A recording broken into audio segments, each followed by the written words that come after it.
In my head, I like to put Nintendo's franchises into two separate categories. There's the A series, which are the ones that you know no matter what hardware they put out, there will be a game from that series made for it. Stuff like Super Mario, Zelda, Smash Bros, Donkey Kong, Mario Kart, Pokemon, and Metroid.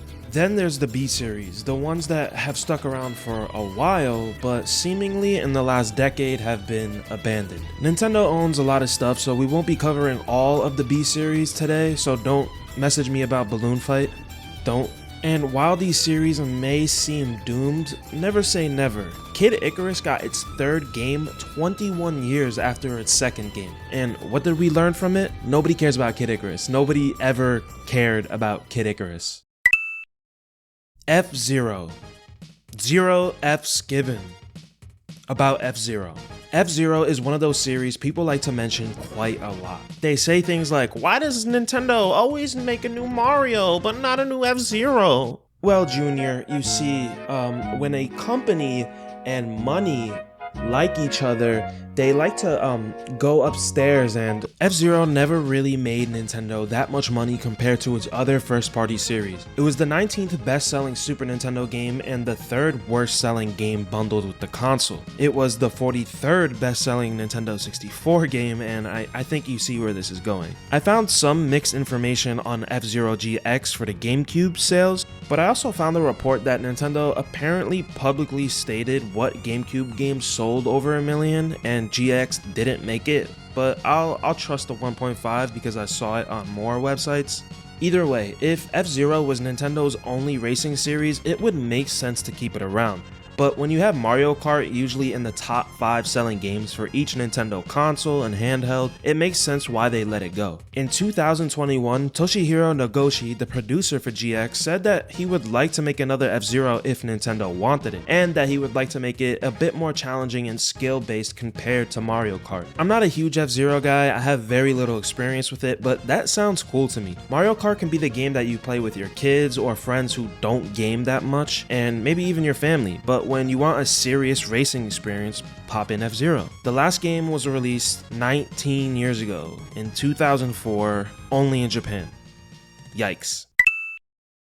Warioland is something I was oblivious to until earlier this year. I tried the early Warioland games on the Game Boy and I could see why they would be fun to play, but I felt like the hardware was kinda holding the games back. And then I played Warioland 4, and I found God. 2D platformers are some of my favorite games ever, and I thought I've played the best of the best, but Wario Land 4, dare I say, is one of Nintendo's greatest 2D platformers ever. I honestly think it deserves to sit right next to Super Mario Bros. 3 and World. The last numbered Wario Land game was 4 in 2001, but there was Wario Land Shake It in 2008, which, that art style, man. Jesus. It was the 56th best-selling Wii game, getting embarrassed by games like Michael Jackson The Experience. Now listen, I love the man's music, but I'm not sure if I want that experience. I guess Nintendo applied the same logic from F-Zero to Wario Land. Why waste money on another platforming series when we have Kirby and Mario selling way more copies? But it sucks because Kirby is that easier, more chill platformer, Mario is kinda just for everybody, and Wario Land was for people who liked a little bit more spice in their gameplay. The games had a slower and simple rhythm between breaking barriers, throwing enemies, unlocking doors, and collecting treasure. I really feel like Wario Land 4 is the only game that really captured the magic of the series' potential, which is sad. The first 4 games were developed by Nintendo in-house, and afterwards, every other Wario platformer was developed by an outside studio. Wow.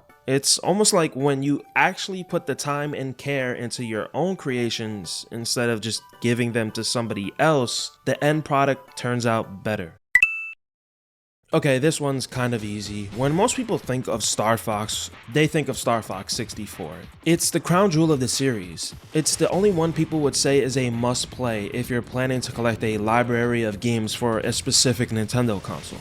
After Star Fox 64, Rare made a fucking Zelda game with a Star Fox skin, and then the saddest thing in gaming history happened. Nintendo sold Rare to Microsoft, and for like a decade, Microsoft wasted Rare on making trash! Jetpack Refueled, Banjo Nuts and Bolts, 3 Kinect games. Are you dead ass, bro? Are you dead ass? That's not funny. Real talk. Where's Banjo 3? From there, Star Fox Assault came out, which had levels like the beloved Star Fox 64, but it tried adding in new elements like on-foot levels. This was in 2006, and I think at this point, on-rail shooters and shoot-em-ups in general just weren't the type of game console players wanted to sit on their couch and play on their flat-screen TV. It's a very 90s, early 2000s arcadey style of game, so they put out Star Fox Command on DS, which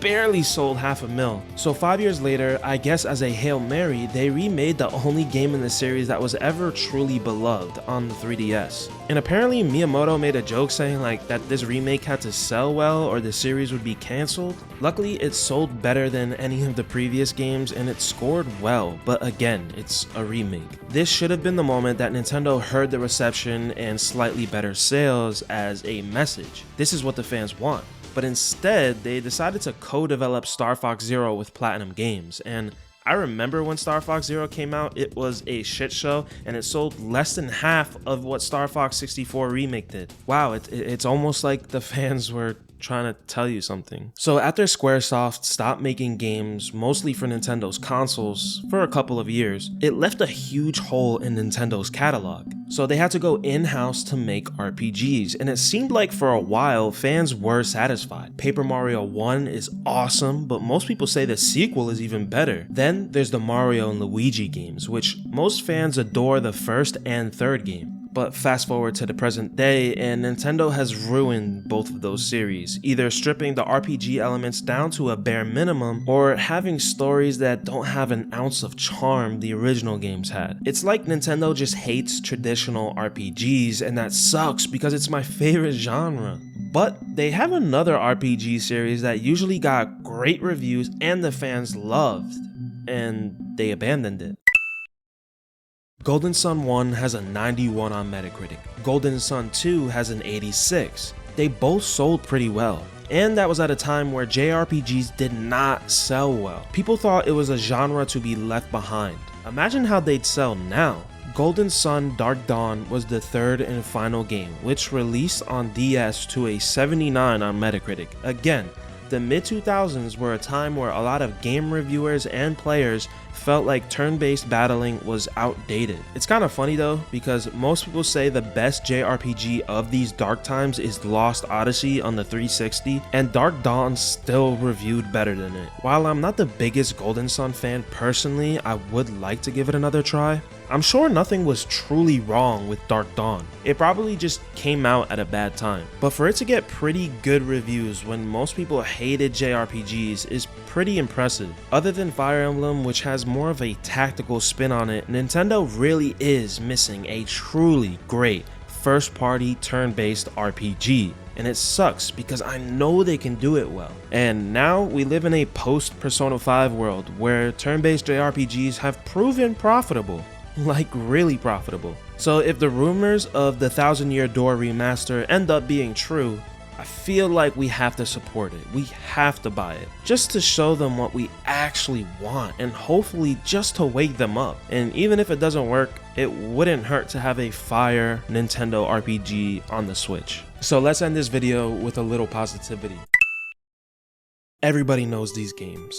I love the meme of the kid who loves the mother games, but he also loves Radiohead and is super depressed because that's true, that's me. But man, Earthbound is just so fucking fun and interesting and weird. The way it pokes holes at certain JRPG tropes while also having a world filled with weird characters and situations that you almost never see in games, except, you know, the game's trying to copy Earthbound. And then there's Mother 3, which is one of the only games ever to make my eyes tingle and get a little wet. I didn't cry, I think I'm too numb for that, but I almost did. Mother 3 might be my favorite game ever, man. It's tough, I really haven't made the list in a while.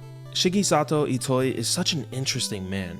He's been in a couple movies, he does a bunch of blogging and essay writing. He loves Monopoly so much that he's the president of the Japan Monopoly Association. Other than 2 Monopoly games and a fishing game, the only other 3 games he ever worked on were the 3 Mother games, which is so weird but so cool. There's a famous quote from Itoi basically saying if there ever was going to be a Mother 4, it would be from the fans, and that's basically what happened. I don't think he literally meant Mother 4.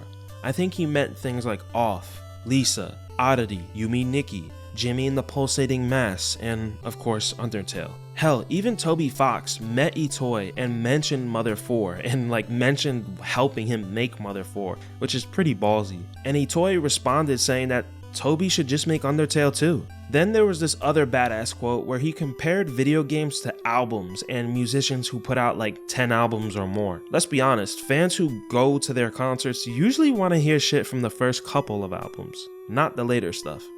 I respect this man so much. The ability to just say no, it's done. This is done.